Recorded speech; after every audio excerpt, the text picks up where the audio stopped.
Doctor CP Joshi ji, जो माननीय अध्यक्ष हैं राजस्थान विधानसभा के, आपकी दूरगामी सोच और नवाचारों की श्रृंखला में कई सेमिनारों के आयोजन के बाद विधानसभा बाल सत्र की ये सौगात। चाचा नेहरू के जन्मदिन पर हमारे नन्हे जो बच्चे आज यहाँ 200 की संख्या में मौजूद हैं, इन्हें ये सौगात, आपसे अनुरोध स्वागत उद्बोधन के लिए। आज के समारोह के मुख्य अतिथि लोकसभा के अध्यक्ष, राष्ट्रमंडल संसदीय शाखा जो विश्व की है उसके अध्यक्ष सम्माननीय ओम बिरला जी, राजस्थान के मुख्यमंत्री सम्माननीय अशोक जी गहलोत, राजस्थान विधानसभा में प्रतिपक्ष के नेता सम्माननीय गुलाब चंद जी कटारिया, हमारी राजस्थान शाखा के सेक्रेटरी सम्माननीय संयम लोढ़ा जी, उपस्थित बाल जनप्रतिनिधिगण, अतिथियों, आप सबका राजस्थान राष्ट्रमंडल संसदीय शाखा की तरफ से मैं स्वागत करता हूं और आप सबकी तरफ से मैं माननीय ओम बिरला जी का स्वागत करता हूं। मुझे आज बहुत प्रसन्नता है। आप सब जानते हैं हम आज़ादी का आज अमृतोत्सव मना रहे हैं और आप इस बात से भी विज्ञ हैं, आज पंडित जवाहरलाल नेहरू का जन्म दिवस है। 14 नवंबर को हम बाल दिवस के रूप में मनाते हैं। पंडित जवाहरलाल नेहरू देश के प्रथम प्रधानमंत्री थे। इस देश में लोकतंत्र को स्थापित करने में जो उनकी भूमिका है आप और हम सब जानते हैं।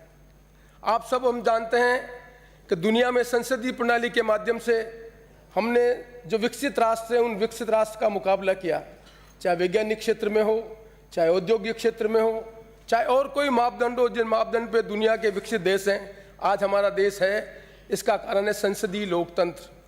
संसदीय लोकतंत्र का मतलब है इस देश में विविध भाषा बोलने वाले लोग हैं, अलग अलग धर्म को मानने वाले लोग हैं, उत्तर दक्षिण पूर्व पश्चिम सब तरह से लेने वाले जो लोग हैं वो इस देश में इस संसदीय प्रणाली के माध्यम से अपने जनप्रतिनिधि चुनते हैं, वो नीतियाँ बनाते हैं, प्रदेश और देश का निर्माण करते हैं। 75 साल में हमने सफलतापूर्वक प्राप्त हमने किया। अब नई चुनौतियाँ आज लोकतंत्र के सामने हैं। संसदीय लोकतंत्र की एक स्टेप आगे और है, वो है हम आज पार्लियामेंट्री डेमोक्रेसी से एक कदम आगे बढ़ें, जिसको कहते हैं पार्टिसिपेटिव डेमोक्रेसी। जनता की भागीदारी बननी चाहिए सत्ता के अंदर, जनता की भागीदारी बननी चाहिए निर्णय करने के लिए। इसलिए हमने सत्ता का विकेंद्रीकरण करने के लिए पंचायत राज और जो हमारे लोकल सेल्फ गवर्नमेंट है उसको सशक्त करने के लिए 73 और 74 अमेंडमेंट हमने किया।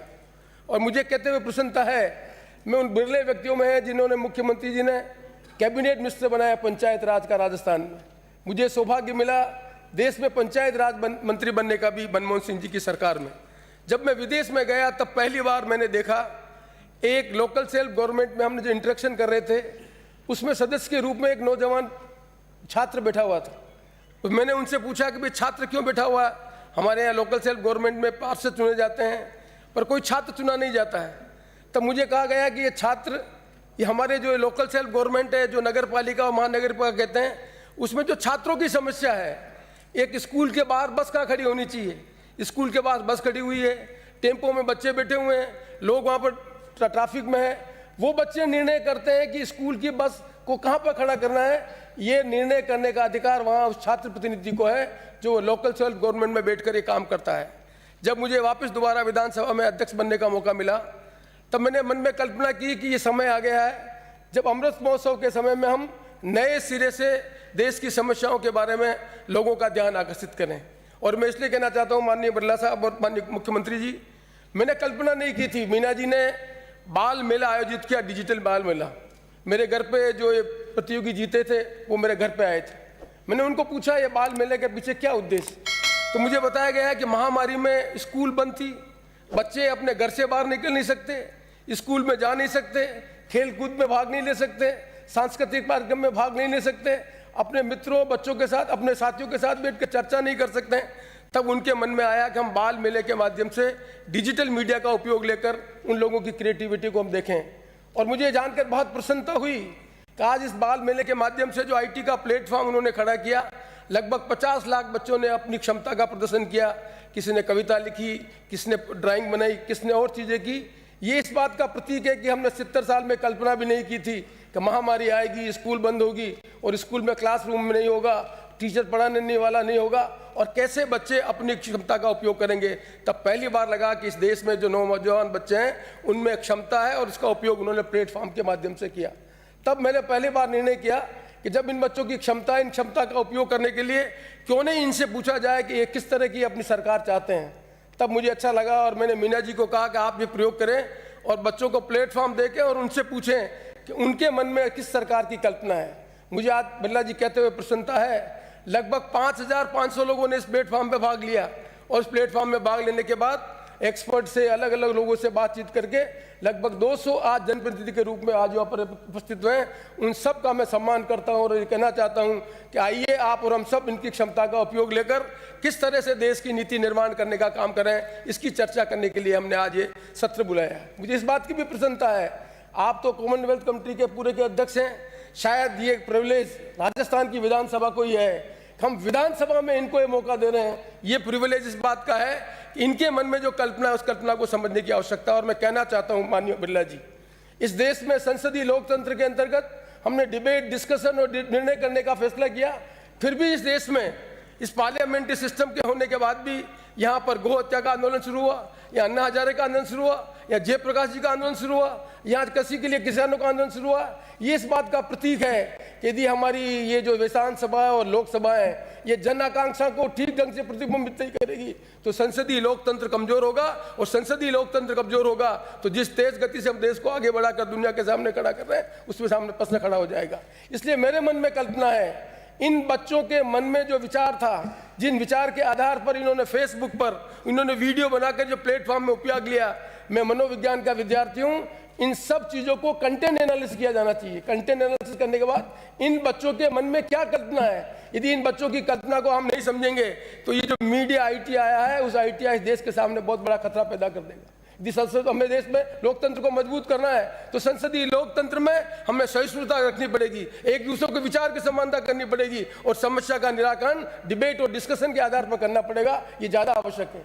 आज हमने कल्पना ही नहीं की थी एसटीसी बीएड के जो टीचर हैं उनको ऑनलाइन पढ़ाने का काम कैसे करेंगे। ये बच्चे जो आज पढ़ा रहे हैं उन बच्चों की जो जानकारी है उस जानकारी के आधार पर शिक्षा विभाग में एसटीसी और बीएड के करिकुलम में परिवर्तन करना पड़ेगा कि बिना क्लासरूम के अंदर के भी हम बच्चों को क्या काम कर सकते हैं।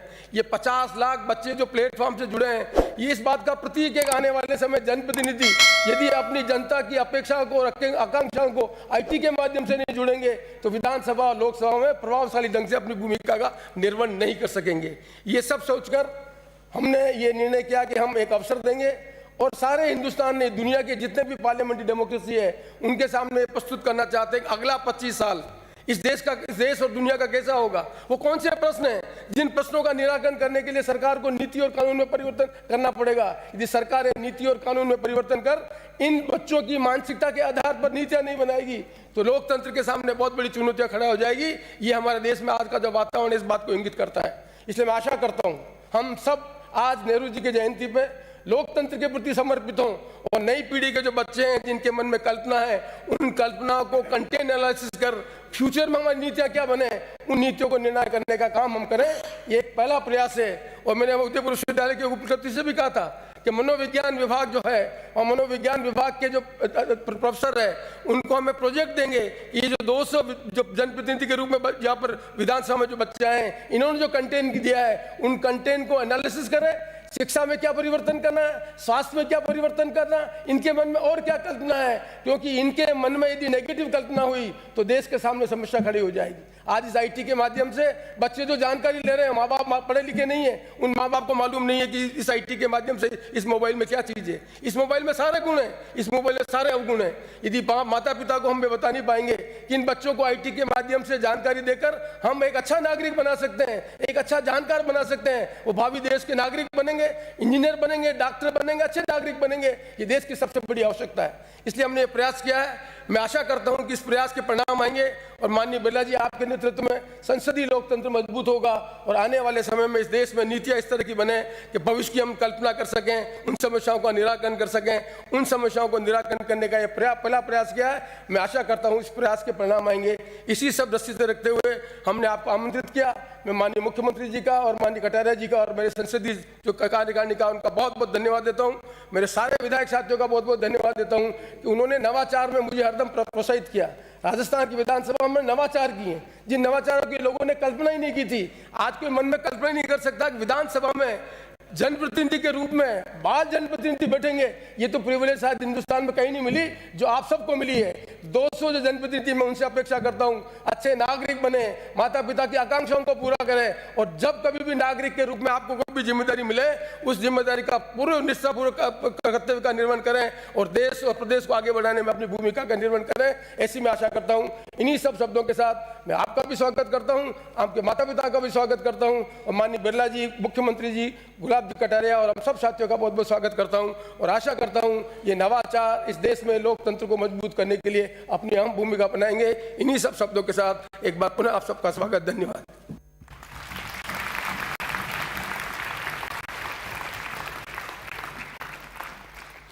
धन्यवाद, बहुत बहुत धन्यवाद माननीय अध्यक्ष राजस्थान विधानसभा।